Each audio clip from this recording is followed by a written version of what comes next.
लग्नाच्या भागदौडीतून आम्हाला finally time भेटला हनीमूनसाठी. तर आम्ही चाललेलो हनीमूनला गोव्याला. तर आलो आम्ही घरातून आणि एरो मॉलला गाडी पार्क केली आणि तिकडून निघलो. तर पहिल्यांदा स्टारबक्समध्ये जाऊन छानशी अशी कॉफी घेऊन आलो. देन आम्ही चाललो एअरपोर्टसाठी.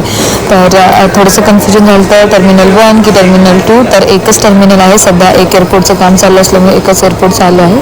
देन हे बघू शकता एरो मॉलमधून डायरेक्ट एअरपोर्टसाठी एंट्री आहे. तर चैतन्य खूप जास्त खुश होता कारण तो म्हणत आहे आम्ही चाललो गोव्याला. तर ही वॉज सुपर एक्सायटेड. आणि तर फायनली असं छोटेसे शूट्स घेतल्यानंतर हे बघू शकता एअरपोर्टवरती पोहोचलो. तर जुन्या एअरपोर्टचं काम चालू असल्यामुळे आम्ही आलो डायरेक्ट नवीन एअरपोर्टला. आणि हे तर इथे आम्हाला एअरपोर्टवरती सनी वाकचोरे जो गोल्डन मॅन ओळखला जातो ते भेटले. देन आम्ही मग आलो गेट नंबर 4 वरती आणि फायनली आम्ही आता निघलो. हे तर